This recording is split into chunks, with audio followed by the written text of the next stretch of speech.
Hey, can you guys hear me? Alright, cool. My name's Brady Wayne.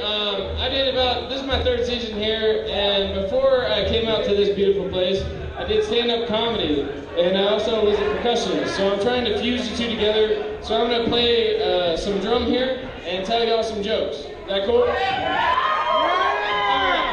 let's get it going here.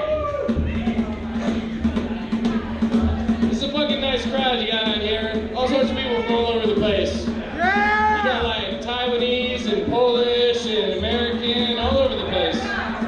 There's no Danish here though. You ever notice that? I don't understand how they got Danish, you know? It's like you got France, French, Germany, German, Danish, Denmark, pastry. So, how about that Cisco food? Yeah! Woo! It's a lot better this year than it was previous years.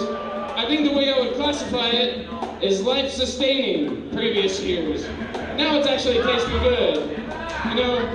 But it's still kind of hard when you're here at the pub and you're trying to hit on a girl and you got the farts like a motherfucker. And like, oh, I'm sorry, that's that Cisco rotten egg fart. I gotta walk away for a second. People know. So, I just heard there was an elk up on the hill at the Frisbee golf course. I don't really have a joke about it, but she was a mean bitch. She chased away a lot of people. I'm gonna start doing a few one-liners, because this is my trick of the trade. I bought a pack of Tic Tacs the other day, found a toe in it. You guys are a great crowd, and by great, I mean attentive. Oh, shit. I don't know. I just came from a place, Hood River, Oregon, where I was dating, well, not dating, really just like inhabiting a space with a couple of lesbians. And they had a bunch of uranium glass in their place. And I was like, uranium glass, isn't that like radioactive? And they're like, oh yeah, but only like 14 or so %. It's like, you guys are growing up next to the Hanford plant and there's Fukushima on the Pacific coast. I'm gonna get a Geiger counter and just like walk by your place and just, whew! Yeah, I'm not chilling on your futon ever again. Oh, shit. Okay, let's see here. I got a pack of cigarettes. There's 20 cigarettes in a pack of cigarettes. And there's 20 matches in a book of matches. And I can't help but think, damn, that's ambitious. They don't know about wind at the matches factory. I'm gonna send them a letter. This one girl came up to me after a yoga session. I was smoking a cigarette, and she says, don't you know you're wasting minutes off your life? To which I said, been here for the whole thing. I don't know, I smoke an electronic cigarette these days, and I kind of wish it had a clock on it, so I could see how many minutes I'm wasting off of my life. You know, guys, every time you smoke a cigarette, you're taking 7 minutes off your student loan debt.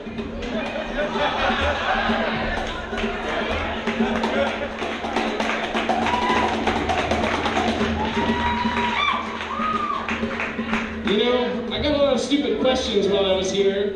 Like, one of them was, when's the best time to see wildlife? To which I would say, well, we usually let them out around like 4:30 or so. We gotta wrangle them up around like 4:30.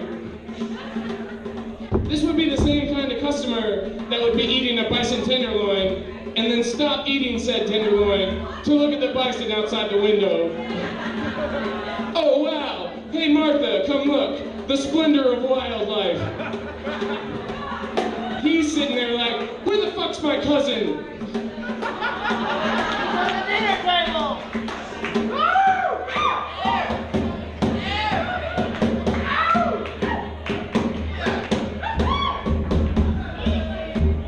I was sitting out on the smoker's bench outside of Osprey, and there was this raven who dude came strutting up, all fucking confident and shit, and he jumped up on the smoker's bench, and he started sifting through the butt can, and he pulled out like a pack of chips, a pack of cookies, and a pack of cigarettes. And the rest of us are sitting there like, oh look, we shouldn't litter in the receptacle because it promotes wildlife to litter. He just walked away and shit. I'm just like, hey, you better pick that up, Raven. I just want a native sitting there with a tear rolling down his eye saying, birds litter too. Speaking of the natives, I couldn't help but wonder why they call it Indian reservation. I mean, it's not like the natives called in advance, said, hey, can we have this plot of land for 200 years? You think it'd almost be the other way around. Speaking of that, you almost wonder, like, did the English settlers not know what Indian-style sitting was? It's like, oh, come hang out in our teepee. And they're like, what the fuck are you doing? Why are you sitting like that? All we've had is beds and chairs. We're gonna call that Indian style forever. Even though after 6 months we realized y'all weren't Indians. Oh, I don't know. How are y'all doing tonight? I tell you what, I'm pretty cut up. I went to the lounge, I got like 2 Grateful Deads, and like filled my face full of EDR food. It was pretty good tonight. I don't know, it was all right. So I don't know, I haven't done open mic in like a couple months here, so I'm just gonna, oh, here we go. You might be wondering, since I'm exuding such confidence, you're like, Brady, do you ever get embarrassed? To which I say yes. I was in Portland, Oregon, at a parking garage on the 3rd floor. I opened the door, and there's 3 people dressed, ready to go on the Saturday night. There's 2 guys in suits, and 1 girl in a cocktail dress. When I walked in, it reeked of perfume and cologne. All I could think to say was, wow, it smells wonderful in here. And right as I said here, I farted a little bit. Just a little bit. It was like one of those like little creeper bubbles that cracks out the back of your ass and just filters the whole room. The whole time I was thinking, oh no, I just talked about how good the room smelled, and now I'm contaminating it. And I could just see the cartoon hands going from each person's nose, and they were like non-verbally communicating to each other, like, hey, did you do that? No, I didn't do that. You must have done that. Yeah, that fucking guy there, who we were asking about the puzzle he just bought. It's the longest 3 floors of your life. I have a great memory.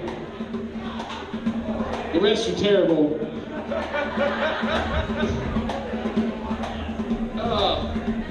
I already told you guys a Tic Tac joke, didn't I? God damn it. I wonder what clothes that are sold in China say. Made just down the street?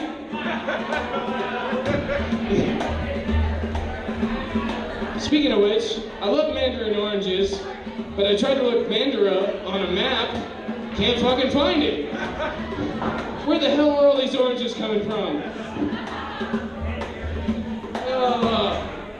Alright, I know I only got a limited amount of time, so I'm gonna shake things up a bit and give you guys a poem. Is that cool? Alright, I spit a little poem at you guys, alright? Try to keep up here. Some things can be changed with intention and will, yet others remain and stay with us still. Yet what remains to that thrill is I can feel the very tendrils of the universe, meticulously aligning people and places within these lenses, so I may yet learn what I yearn, despite blunder at every turn. Now at this juncture, my very structure depends on what resides inside to change the tide. Yet the gypsy continues her dance to entrance this stance, to find realness, to deal with and heal this. Will this weary wanderer find the realness to feel this? But the story goes on, and it's much too long to ask questions met with no response. For heart and home are one and the same, so please remove your shoes within this house of veins and brains. My heart resides within a tree with carved out nooks for arteries that reach down to the soil of hard work and toil, so I may yet see fruit from its branches. Ah yes, to embrace the grace that once ran to squeeze across my face, I need space. And by that I mean nature. For all the city dwelling for status and stature, merely the ego playing the actor, trying and vying to distract from the sound of silence, the words of the birds and the breeze through the trees. I'm Brady Wayne, and thank you very much.